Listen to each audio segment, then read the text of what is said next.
নমস্কার, আমি স্বপন। নিউজ নয়া ভারতে আপনাদের সকলকে স্বাগত। মমতা ব্যানার্জির মাথায় হাত। এসআইআর এর মেয়াদ বাড়লো, সময়সীমা বাড়লো। আর এসআইআর এর এই সময়সীমা বাড়ছে মানে মমতা ব্যানার্জির শিবিরে আতঙ্ক সৃষ্টি হচ্ছে। আতঙ্ক এই কারণেই যে শেষ পর্যন্ত সরকারের সময়সীমা শেষ হয়ে যাওয়ার পর যদি এসআইআর এর কাজ কমপ্লিট না হয়, তাহলে ৩৫৬ ধারা জারি করে এসআইআর কমপ্লিট করেই নির্বাচন হবে। নির্বাচন কমিশন এক্ষেত্রে খানিকটা কৌশলগত অবস্থান নিয়েছেন। যদিও শুক্রবার এই এসআইআর এর মেয়াদ বাড়তে পারে বলে সব রাজ্যের সিইওদের সঙ্গে যে বৈঠক করেছেন জাতীয় নির্বাচন কমিশন, সেখানে এটা বলে দিয়েছে। তবে সেক্ষেত্রে পশ্চিমবঙ্গের সিইও যিনি মনোজ আগরওয়াল, তাকে স্পষ্ট এই ব্যাপারে সুপারিশ পাঠাতে হবে। এখন মনোজ আগরওয়ালের উপর অনেক কিছু নির্ভর করছে। পাশাপাশি পশ্চিমবাংলায় যে ১৩ জন পর্যবেক্ষককে আলাদা করে এখানে রোল অবজারভার, এখানে একজন স্পেশাল রোল অবজারভার আর তার সঙ্গে ১২ জন ইলেকটোরাল রোল অবজারভার, অর্থাৎ এই যে ১৩ জন যারা আইএএস অফিসারকে নিয়োগ করা হয়েছে পশ্চিমবাংলার জন্য শুধু, তাদের কাছ থেকেও রিপোর্ট নেবে এবং সেই রিপোর্ট নেওয়ার পর নির্বাচন কমিশন তারা ঠিক করবে এই যে ডেডলাইন, যেটা ৭ই ফেব্রুয়ারি ছিল, সেই ডেডলাইন অলরেডি আমরা যা দেখলাম ৭ দিন বাড়িয়ে দেওয়া হয়েছে এবং চূড়ান্ত ভোটার তালিকা প্রকাশ ১৪ই ফেব্রুয়ারি ২০২৬ পশ্চিমবাংলার ক্ষেত্রে। সুতরাং এক্ষেত্রে সময়সীমা আরো বাড়তে পারে এবং নির্বাচন কমিশন এক্ষেত্রে বলেছে যে ডিজিটাইজ করা ফর্মগুলোর মধ্যে এখনো অনেক গরমিল রয়েছে। ডুপ্লিকেট নাম বাদ দিতে সফটওয়্যার ফেসিয়ালে রেকগনিশন যুক্ত করা হয়েছে, জন্ম মৃত্যু রেজিস্ট্রেশন ডেটা মিলিয়ে দেখা হচ্ছে, আধার অ্যাক্টিভেশন ডিঅ্যাক্টিভেশন ডেটাও চেক করা হচ্ছে, সব দেখা হচ্ছে।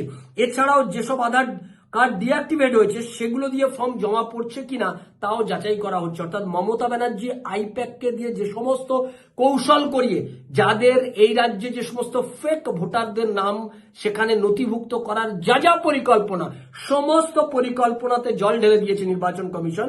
বলছে সেক্ষেত্রে ডিজিটাইজ করা যে ফর্মগুলো রয়েছে, সেই ডিজিটাইজ ফর্মগুলোকে সেখানে কি রকম গরমিল তৈরি করা হয়েছে, সেই গরমিলগুলো প্রত্যেকটা মিলিয়ে মিলিয়ে দেখা হচ্ছে এবং সেখান থেকে সমস্ত ডেটা তারা মিলিয়ে দেখে নিয়ে যেগুলো অরিজিনাল সেগুলো থাকবে, বাকিগুলোকে রিমুভ করে দেওয়া হবে।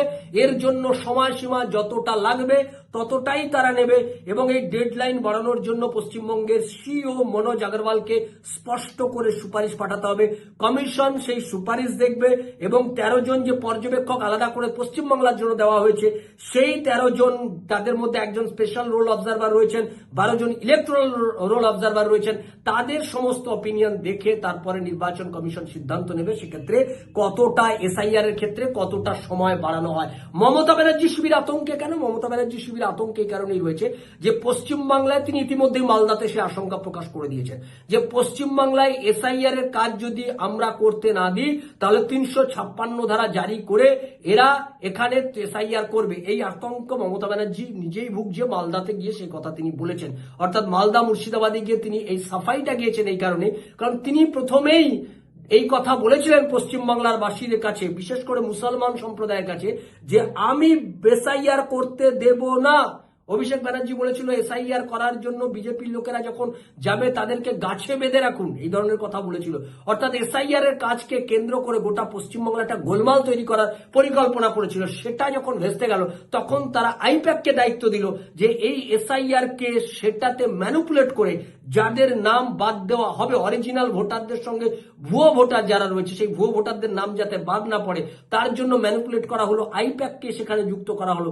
সেটাও যখন ধরা পড়ে গেল, বিরোধী দলনেতা শুভেন্দু অধিকারী যেটা যখন নির্বাচন কমিশনের দপ্তরে গিয়ে সমস্ত ডিটেলস গুলো দিল, তারপর থেকে কেন্দ্রীয় নির্বাচন কমিশন সতর্ক হয়ে গেল এবং তারা এটা বুঝলো যে এই যে ডিজিটাইজ ফর্ম যেগুলো দেওয়া জমা পড়ছে, এগুলো তৃণমূল কংগ্রেসের যারা বিএলএরা রয়েছে সেই বিএলএরা চাপ দিয়ে বিএলওদেরকে এই কাজটা করানো হচ্ছে। ফলে ওখানেও প্রচুর গরমিল হয়েছে।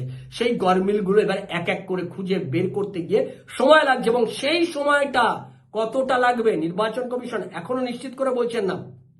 অলরেডি ৭ দিন বাড়িয়ে দিয়েছে, ৭ই ফেব্রুয়ারি ১৪ই ফেব্রুয়ারি করেছে। এইটা যদি আরো বেশি সময় লাগে, অর্থাৎ সময় যদি বাড়তে থাকে, এপ্রিল মাস মে মাস পর্যন্ত যদি হয়ে যায়, মমতা ব্যানার্জির 2 মে, মমতা ব্যানার্জির সময় শেষ, তার সরকারের মেয়াদ শেষ, অর্থাৎ এই গোটা প্রক্রিয়াটা শেষ করতে যদি এপ্রিল মে মাস পর্যন্ত চলে যায়, অর্থাৎ যে ডিজিটাইজ ফর্মগুলো জমা পড়েছে সেগুলোকেই কারেকশন করতে যদি এপ্রিল মে মাস পর্যন্ত পড়ে যায়, তাহলে এসআইআর এর বাকি প্রক্রিয়াটা শেষ করে, বাকি আরো দুটো ধাপ রয়েছে, সেই দুটো ধাপ কমপ্লিট করে যখন এই যে পুরো প্রক্রিয়াটা শেষ করে যখন চূড়ান্ত ভোটার তালিকা প্রকাশ হবে, সেই চূড়ান্ত ভোটার তালিকা প্রকাশ হওয়ার সময় মনে করা হচ্ছে সেটা আগস্ট সেপ্টেম্বর পর্যন্ত হয়ে যেতে পারে। অর্থাৎ ভোটার তালিকার সংশোধন করে চূড়ান্ত ভোটার তালিকা প্রকাশ করতে করতে আগস্ট সেপ্টেম্বর। তাহলে যদি সেটা হয় তাহলে 356 জারি হবে পশ্চিমবাংলায়। 356 জারি করে ভোটার তালিকা সংশোধন করে 356 জারি করা অবস্থাতেই পশ্চিমবাংলায় নির্বাচন হবে।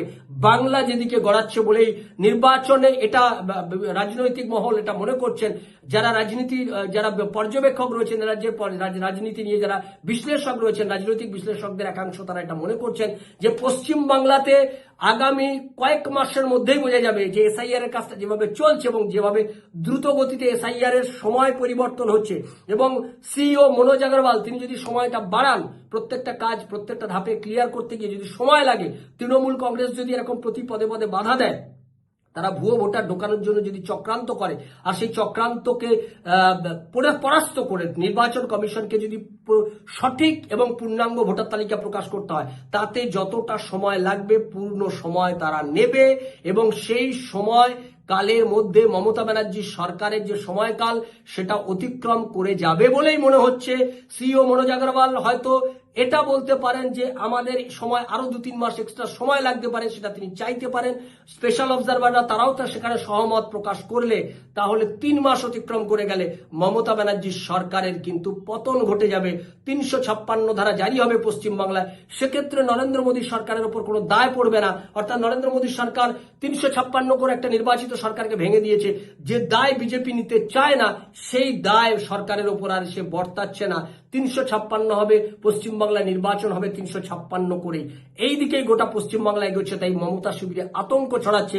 তারা এখন উল্টো কথা বলছে যে আইপ্যাকের জন্যই তৃণমূল কংগ্রেস মমতা ব্যানার্জির কাছে তারা এই অভিযোগ জানিয়েছে যে আইপ্যাক যে কাজটা করেছে সেই কাজটা তাদের ভুল পদক্ষেপের জন্যই নির্বাচন কমিশন তারা আরো খানিকটা সময় নিয়ে নিতে পারছে, ফলে নির্বাচন কমিশনের হাতে সময় চলে যাচ্ছে। তারা যেটা চাইছিল দ্রুত কাজটা কমপ্লিট হোক, সেই কাজটা শেষ করতে সময় লাগছে আইপ্যাকের জন্য। এটা লোকাল তৃণমূল কংগ্রেসের যারা নেতৃত্ব রয়েছে তারাই কথা বলছে, মমতা ব্যানার্জির কাছে তারা এই অভিযোগ জানিয়েছে যে এই আইপ্যাক ঢুকে গোলমাল পাকিয়ে আসলে নির্বাচন কমিশনকে আরো বেশিটা কাজ তাদের যাতে সময় লাগে সেই সময় পেতে সাহায্য করছে আইপ্যাক।